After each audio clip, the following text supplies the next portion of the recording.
rebirth and naming, we're hearing about the idea of not exactly a reincarnation, but a passing on of a spirit, let me describe it a little bit better. So it speaks about a name that exists for generations, and as long as that name is being passed down or the name is remembered, then the spirit of the person that had that name is still connected with it. I believe they called it an attic, which is ATIQ. They said once the body, or teeny, is how they said it, teeny, our body, once we die and returns to Nuna, which is the earth, um, the spirit is released, but if the atik, the generational name, is passed on to a new child, then that child can inherently house, the spirit and the ideas of that name, wherever that came from the person that came from. And it's very, it's pretty common for an older person, an adult, to come up to a child and call them grandmother or grandfather because they know that name from their own family line, before them. So like their grandmother or grandfather had this name, and so as an adult they see a child who has the same name, and then they'll address them as such, like hi appa, hi akka. And it's an interesting idea, the rebirth and naming. Again, it's to current cultural beliefs and influences and things. It seems a little bit magical. It seems a little bit like whatever, hokey and whatever. But nobody knows what happens when you die, because you're dead, and then you don't get to tell anybody what happened. So who knows? It's an interesting idea, and I think it's fun to think about, and it exists within a community as a full belief. The idea that I had during watching that, though, was that the whole tribe was dying. They were starving to death. And then this one girl set out who was Nuna, or the land. And they said in death, the body returns to Nuna. And it made me think that there's this idea in this video that may have inspired an element of the game where Nuna is actually like an encapsulation of the people that she's trying to save. Like her people were dying, and so she took on their spirit and their woes and all of those things into herself as Nuna, as the land, taking their body and going out and pursuing those goals and dreams, as in the rebirthing. It's not an exact translation, but hopefully you can see the connections that I'm trying to make there. The Manslayer video talks about a symbol. The Manslayer is something that is spoken about either in folklore to tell people to focus on the community, to focus on the whole and not just being independent. Because if you rise up for yourself and worrying for yourself, they put kind of an evil connotation to it. If you're not taking care of everyone and you're just worrying about yourself, then what worth are you? And you are not helping but hindering at that point. And so another interesting twist to the game is they said that generally there's a tale of a person rising up against this manslayer that's humble, that represents restoring order and represents restoring the community as a whole.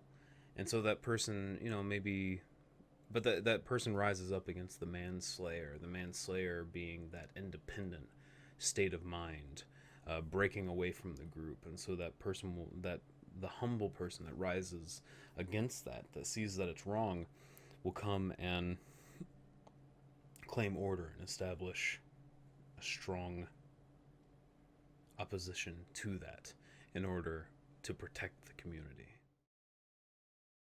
The next video is called Reading the Weather, and this plays directly into the game because they're talking about telling when a blizzard's coming. The moon will get fuzzy, the stars will twinkle very fast, and they've learned this over time to mean or well, they've learned this over time because since they were children, they've been taught to read the weather because it's a matter of survival to know when a blizzard's coming, to know when you're going to be hit with a gigantic storm.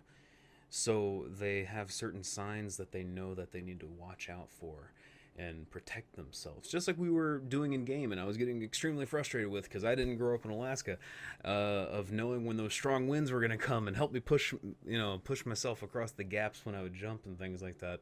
And maybe if I were to go back and play, those signs might be there. These game developers might have put that into practice, and you might be able to see the moon get a little fuzzier or blurrier. You might see the stars twinkling a little quicker because of, I believe, snow going in front of them, or the clouds getting denser or swirling or anything like that. So actually watching this video might help you play the game. I have no idea, but it's a really interesting little snippet of information about people reading the weather and being able to tell, do I need to hunker down, or do I make this jump, or do I just hang out with my dog? In the final video, Kunuksayuka, that is the name of the story that the game is based on, by, I don't remember the name. Put it on screen, Scott. Bam! There it is. Kunuksayuka is the story that this was based on. It talks about a man rising up to save his village, or help his people.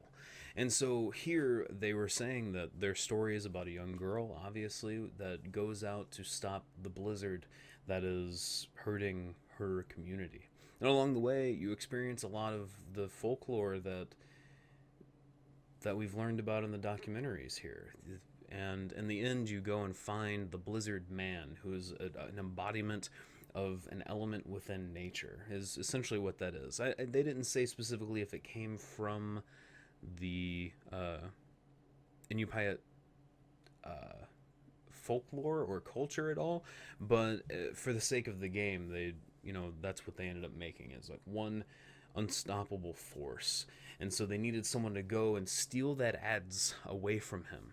Now, unfortunately, my concerns about the ending of the story were not answered here. They didn't really go into specifics on the story and what it could mean. And it makes you want to Google and find out what this means, and go and search about the Kunuksayuka story and see if there's any other breakdowns of it, and try to figure out what that means. Because in the end, she broke it, yeah, and she saved the people, but doesn't that hurt nature? And hurt Sia? I'm confused. I'm by the clash of the culture and the story a little bit, but there's a lot of different things that it seems that the story is representing, and things that you can read the story as. Something I didn't even think about in an earlier video. These are kind of my final thoughts, by the way. Final thoughts, bam, on the whole Culture Insights documentary, if you will. Take it as that, because it basically is that. It's talking all about Inuit people, and especially the Inupiat community. And it's really incredible the things that I've learned about them and their way of life, and how they treat each other. And I think it's important for everyone to do the things that they're doing, to give, to supply each other, to help where you can. I believe in those ideologies, so it's really interesting to just watch a documentary on something and connect with it on that level. Always taking care of the people that are around you and supplying them with what they need and what you need. It's thinking about everything on an equal level, and having equal respect for everything in existence, and remembering that everything's alive, and that you have to respect those things, respect others and animals is just as much as you would respect yourself or your family. The story still bugs me because I want to know what the ending means and what the breakdown is there. I might have to do some searching. I might do a follow-up video later. We'll see about that. If you're interested in that, let me know down below. I'd love to hear your thoughts on all of this stuff. I don't know if I'm going to have to split this up into multiple videos. I think I am, because all of my thoughts were about 3 minutes long. There's 24 of these things. Do the math. That's a long video. So I might end up splitting this into a few different videos for people to watch, just to make it a little bit more digestible. But please let me know down below what you thought about the game and thought about how the cultural insights play into all of that. Oh, the thing that I was going to mention was in the animal spirits. That's the one. There were in the final video in Kunuksayuka. There's a girl that mentions that the story is also about humbling oneself and remembering that we aren't the biggest force, we aren't the most powerful force of nature, that there are things that are much bigger and much farther beyond our grasp at play and working. And when they said that, when she said that there are things beyond us, they showed a clip of the wolf boy. And so for in the animal spirit section, I didn't even think about that. So I mean, I kind of talked about that in game. Was he a spirit that took the form of a wolf, or a fox boy? Sorry, took the form of a fox, and then ended up becoming back to a spirit when he died? Did his spirit become the fox? It's really interesting, and there's a lot of possibilities there, I guess. But that was something I forgot to mention in the animal spirits afterthoughts video, was about fox boy and kind of like his origins, how that could possibly play into the culture that's being spoken about throughout this documentary. All in all, this was a fantastic experience. The game obviously had its bugs. The game had its great moments, and the game frustrated the hell out of me a couple times. And then there were some things that I got upset about because I was like, yeah, that's accurate. And then, bam, there it was. People built their houses on stilts 60 feet in the air. Yeah, you fall through the hole in the floor, you're going to die. So that was kind of cool to be corrected on that, actually, and get some really solid evidence to prove why that's in game. And it seems like the team that put this together were actually all Inuit or generations from Inuit people. That the people they interviewed might have been family members or people that they knew from the community. It's really incredible. I would like to know more about the project and kind of the making of. This documentary was a fantastic insight into the culture of and the creation and the inspiration behind the game. But the creation of the game itself, I'd like to see like a director's commentary on this. I really, really would. I'd like to see more. I'd like to see more games like this. This is a fantastic way to learn. I never really knew much about, the ways of life in such a harsh environment. The Eskimos that I grew up with, and I think that's not really politically accepted anymore, or I shouldn't say politically correct. It's not right, but like racially correct or racially accepted. And I don't want to offend anybody, but when I grew up, there was Eskimos and they're Inuits now. That's kind of like the proper name, and I'm okay with that. I'm fine with it. I'm just saying, like, I never knew growing up. I just knew there were people that wore like furry coats and it looked fun because it was snowing all the time. And I lived in Kentucky and I didn't know what snow was. Like, this much snow on the ground, the whole state shuts down. But anyway, this is a fantastic way to learn, and this team should tackle more ideas like this. Yeah, I complained about the game. Complained there were a few bugs. I had a hard time getting through a couple of the puzzles because I was frustrated, and I was also trying to get up to that one rafter. Apparently there's nothing up there, but if there's something up there, I'm going to go find it. Google knows. But this would be really incredible to see about all cultures if they were able to put together more teams that were interested in their cultures, to do folklore of, for my background to be like, the Scottish, and to explore that folklore and those stories and things like that, and how did those tribes live way back when. That would be an incredible learning tool. I think this could really benefit a lot of people.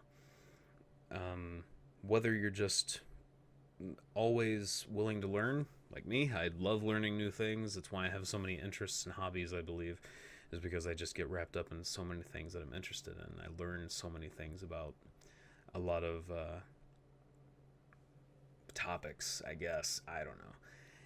And so this is inspirational. Like, I'm learning about this, and I'm like, I could build like a D&D campaign in the snow, and I could put these tribes out there, and I'd know you know, how they would function. I know their routines now. I know what they believe in. I know how to guide the characters through, you know, such a harsh environment and what they might encounter along the way. So it's just it's a cool thing for me because I enjoy culture, I enjoy people, I enjoy learning how people function together and how people have survived for so long. It's something that really sticks with me a lot. So anyway, my final thoughts ran way longer than I thought they would. Hopefully, I can edit that down for you, and hopefully, you've enjoyed every moment of this. And I want to hear your thoughts. Please let me know down below what you've thought about everything. Whether you have something to say to me personally, or if you just want to comment on the game, I would love to talk with you.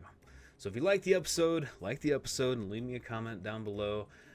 As I said, I'd love to talk to you. So I will see you in the next game.